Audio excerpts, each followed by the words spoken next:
Z06 de 7 litres. Je sais pas si vous vous rendez compte de la cylindrée. Haha, Brazzers, il a tout compris lui. Elles viennent apporter un petit peu de peps. Ce que j'adore sur cette phase, c'est les ailes arrière qui sont élargies. L'écurie Ford de France, Johnny Hallyday, elle a appartenu à Johnny en personne. Comment ça va? Bonjour à toutes et à tous, bienvenue sur ma chaîne et j'espère que vous allez bien, j'espère que tout se passe bien pour vous. Aujourd'hui je suis actuellement, comme vous pouvez le voir, dans le train. Je me suis mis dans un coin à l'abri parce que c'est les anciens trains, c'est des très vieux trains qui font beaucoup de bruit, j'espère que vous m'entendez. Aujourd'hui les amis, nouveau rendez-vous automobile à Orléans. Je suis actuellement sur la route, comme vous pouvez le voir, vous voyez le paysage défiler derrière moi. Avant toute chose, si vous m'avez récemment découvert et que ce n'est pas encore fait, je vous invite à vous abonner, vous avez juste à cliquer en bas à droite, ce sera la meilleure façon pour vous de me remercier. Prenez soin de vous pendant ce confinement. Programme d'aujourd'hui, on va aller rencontrer un passionné qui était un adepte des rassemblements d'Olivier, Olivier Paris Supercar pour ceux qui connaissent. Programme du matin, on va d'abord aller rencontrer quelques amis à lui, faire un petit rassemblement, voir les différentes voitures qu'on pourra trouver. Ça va être la surprise, je ne sais pas quelles voitures seront présentes. Et ensuite, dans l'après-midi, roulage si la météo le permet, parce que comme vous le voyez derrière moi, la météo n'est pas forcément trop au rendez-vous. J'espère que ça va vous plaire. Direction Orléans, c'est parti.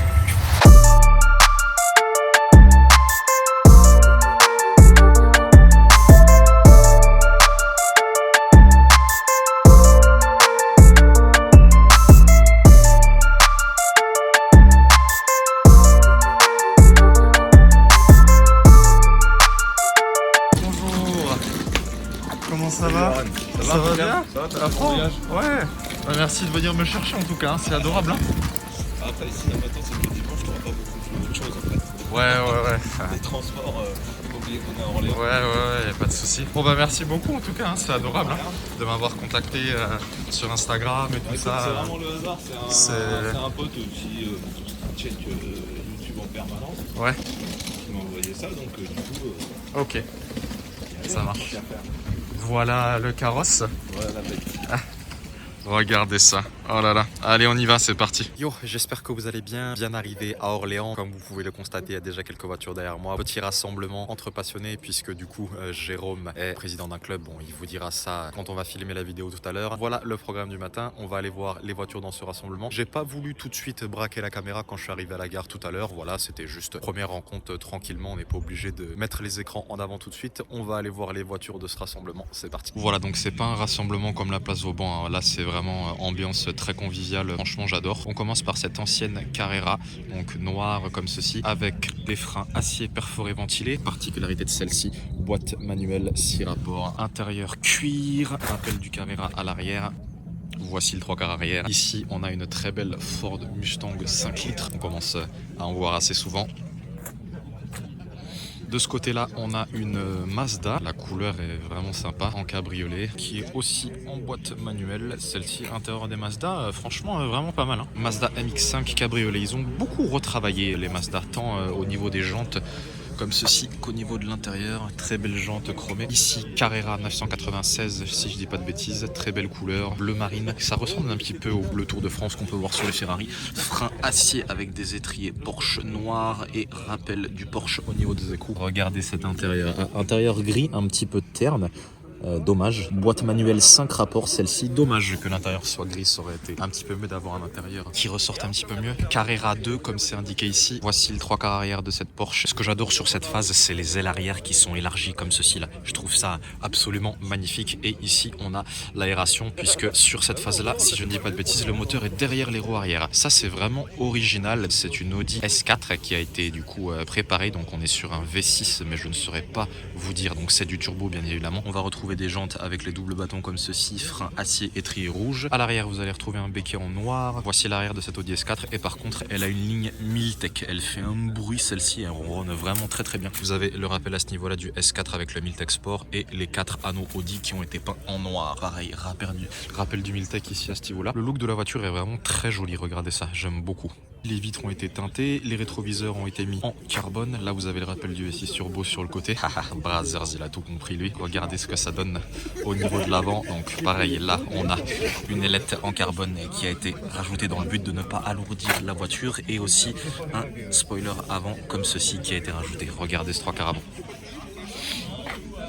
Sublime. Ensuite ici, Jaguar XF S, très très belle couleur. La ligne de la voiture, elle est vraiment sublime. Elle a les étriers verts. C'est assez rare de voir des étriers verts sur une Jaguar avec des jantes noires comme ceci, frein acier. Un spoiler avant qui a été rajouté sublime en noir. Après ici, on a une ancienne Mustang, mais vu que je m'y connais pas trop en ancienne, je suis pas capable de vous dire quel modèle c'est. Mais la ligne est très belle. On a une très belle Honda NSX, donc là, une voiture qui était extrêmement célèbre dans les années 2000. Et vous avez même le rappel du NSX au niveau de la portière. Je crois que c'est une des seules voitures au monde où il y a le modèle qui est rappelé au niveau de la portière. Un design un petit peu atypique mais vraiment intéressant. L'énorme aileron intégré à l'arrière comme ceci. Regardez l'arrière de cette NSX sublime. Voici le 3/4 arrière. Voici le 3/4 avant de la NSX, donc je vous rappelle sur celle-ci on est sur V6 3 litres de 274 chevaux, sachant qu'elle a été imaginée par le styliste japonais Ken Okuyama qui a également imaginé la Ferrari Enzo. On peut éventuellement reconnaître certaines lignes de la Enzo sur celle-ci. Donc il y a eu tellement de phases de la NSX, je ne saurais pas vous dire exactement quelle phase c'est. L'objectif de la création de la NSX était de venir concurrencer Porsche et Ferrari. Au moment de sa sortie, elle vient se démarquer par 3 points. Son style de carrosserie atypique, son châssis puisqu'elle est la première voiture de série de l'histoire avec un châssis monocoque en aluminium. Enfin, elle est dotée de suspension avec un mécanisme triangulaire inspiré tout droit du monde de la F1. L'avantage de ce mécanisme offre un confort de conduite inégalable pour l'époque. L'inconvénient est que la conduite est difficile à gérer lorsque la voiture monte dans les tours en raison des suspensions trop souples. Il existe en réalité 2 générations de NSX avec des sous-phases pour la première d'entre elles. Premièrement, il y a eu la NSX génération 1 phase 1 qui comprend les modèles NSX classiques sortis en 1990 équipés du moteur V6 3 litres 274 chevaux. Il y a eu le modèle NSX R sorti en 92, pesant 100 kg de moins que son prédécesseur. La seule couleur disponible pour ce modèle était le White Championship en hommage à l'Honda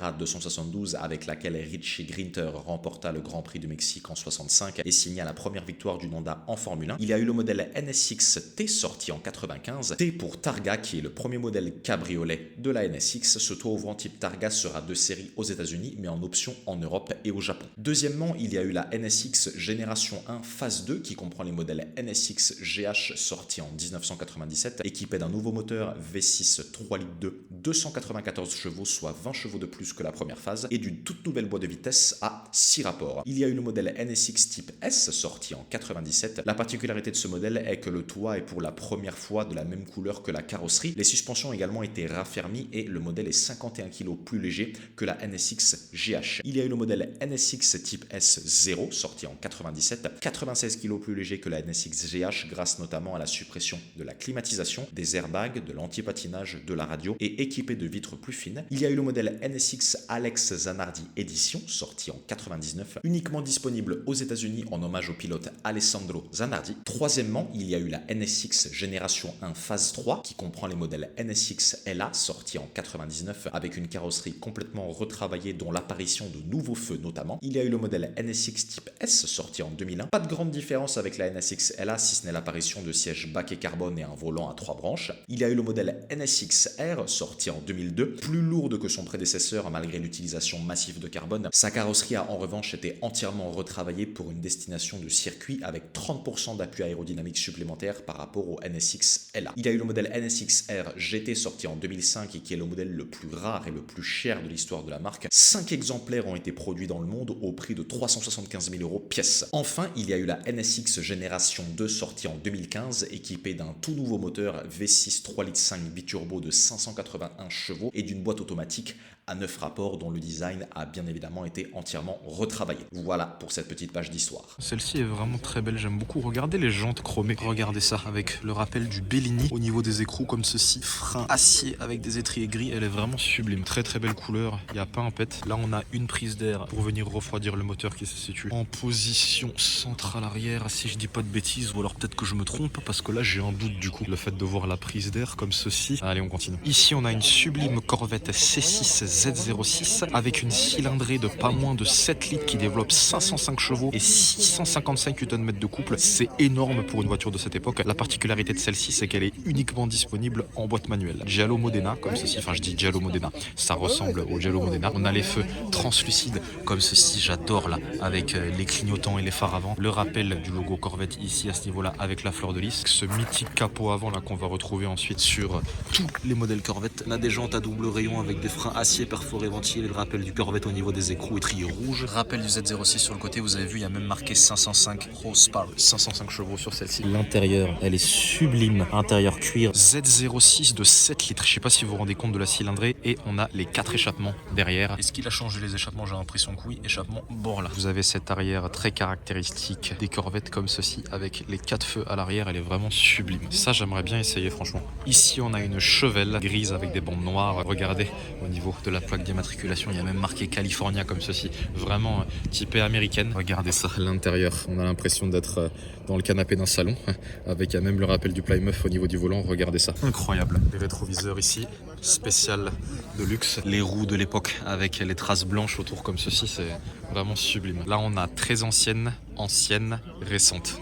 C'est fou, hein, vraiment intemporel cette voiture. Pour les Porschistes, celle-ci, elle est sublime Porsche 911 997 Turbo S. Donc si je dis pas de bêtises, là on est sur le Flat Six atmosphérique 3 litres 8 de 520 chevaux. J'ai parlé tout à l'heure avec le propriétaire, il est super sympa. Et les jantes, par contre, je lui ai demandé s'il les avait changées, mais non, c'est bien les jantes d'origine. Vous avez les étriers Porsche comme ceci avec des freins carbone céramique et le rappel au niveau des écrous avec le logo Porsche. Les jantes sont vraiment sublimes. Elles viennent apporter un petit peu de peps à la ligne de la voiture. On a également les carbones céramiques à l'arrière, les prises d'air comme ceci qui viennent refroidir le Flat Six qui se situe bien évidemment derrière les roues arrière. Celle-ci c'est une Turbo S et pas une Turbo normale. Je pensais que les Turbo S n'existaient pas sur les phases 997, mais c'est bien une Turbo S avec les 2 échappements. Celle-ci est en boîte PDK, donc automatique. Je voulais absolument rentrer dans la 997 Turbo S, regardez ce que ça donne au niveau de l'intérieur.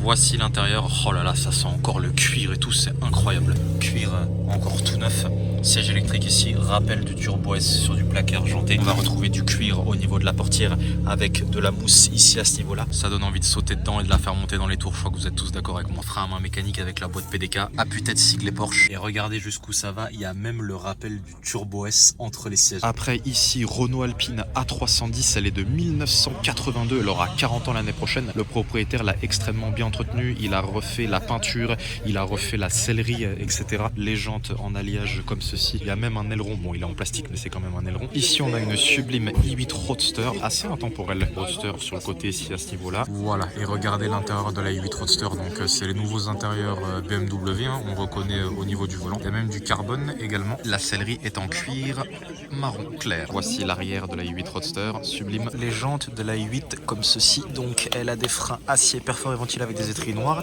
Et sur une i8, on n'a que 374 chevaux, donc il y a eu 2 phases. Première phase en 2014 et une autre en 2018, si je dis pas de bêtises. On n'a que 374 chevaux. Bon, c'est pas vraiment énorme sur celle-ci, mais après je pense que les clients l'achètent surtout pour son design. Le BMW entouré d'un bleu comme ceci, pourquoi pas. L'avant qui a été énormément retravaillé, qui est beaucoup plus futuriste.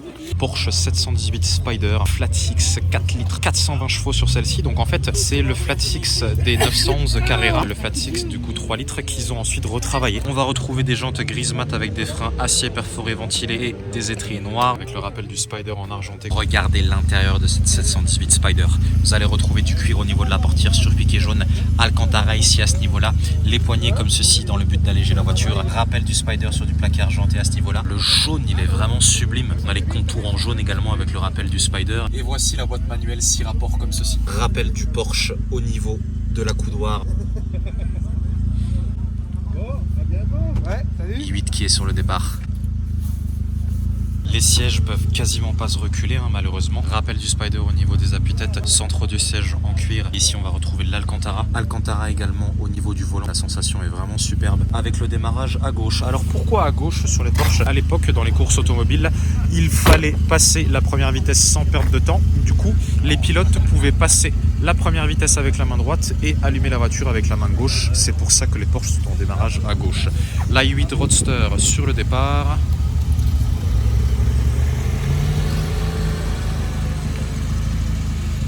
Gallardo Spider qui arrive.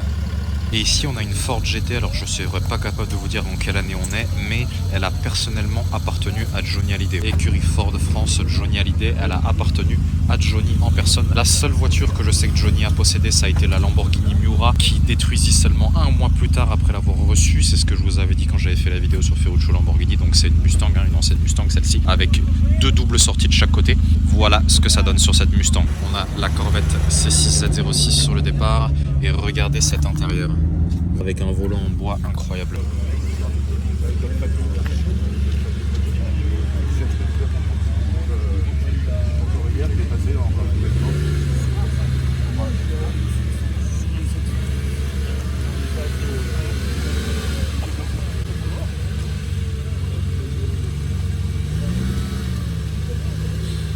Oh là là là là là là là là. Gallardo Spider 510 chevaux, 4 roues motrices, un mythe. Grigio Telesto, frein acier comme ceci. C'est assez rare de voir des aciers sur une Lamborghini, mais c'est une voiture qui a presque 10 ans avec des jantes qui sont vraiment sublimes. J'avais jamais vu ces jantes auparavant sur une Gallardo Spider. Étrier noir Lamborghini. Vous avez le rappel du Gallardo, alors je suis désolé avec le reflet de la lumière sur du plaque argenté comme ceci. Regardez l'intérieur, tout en cuir avec des surpiqûres orange. Logo Lamborghini au niveau des appuis-têtes, ça a pas pris une ride, c'est incroyable. Un compteur qui va jusqu'à 340 km/h. Le moteur se situe bien évidemment en position centrale arrière. Boîte automatique 7 rapports à simple embrayage qui fait bien évidemment le charme de Lamborghini. Voilà la ligne de la voiture. Faut savoir que la Gallardo, l'année dernière, en étant allé presque 35 fois à Monaco, j'en ai vu qu'une et elle était dans un parking. Je l'ai pas vu rouler. Pour vous dire à quel point c'est une voiture qui se fait rare. J'ai eu la chance à Paris de voir la Gallardo Performante Spider couleur Verde Ithaca.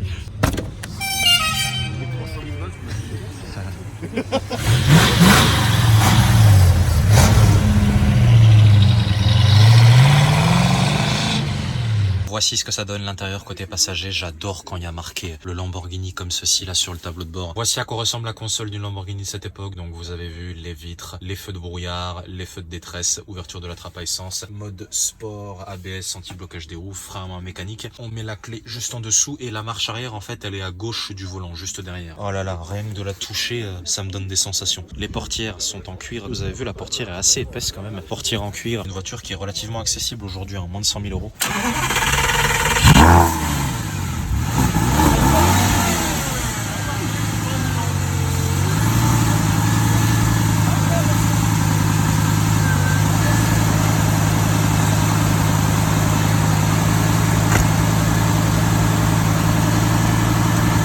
Et voilà la famille, c'est terminé pour ce petit rassemblement de passionnés à Orléans. Bon, comme vous avez pu le voir, c'était pas forcément un rassemblement avec plein de voitures comme à Monaco ou Place Vauban, mais c'était quand même très sympa. La convivialité ne se ressent peut-être pas à travers de la vidéo, mais moi je peux vous dire, pour y avoir été, que c'était extraordinaire. Je suis déjà en préparation de la vidéo de samedi pour le deuxième épisode du Tour des passionnés. J'espère que ça va vous plaire. N'oubliez pas de vous abonner, c'est très important. Et je vous dis à bientôt la famille. Ciao, ciao.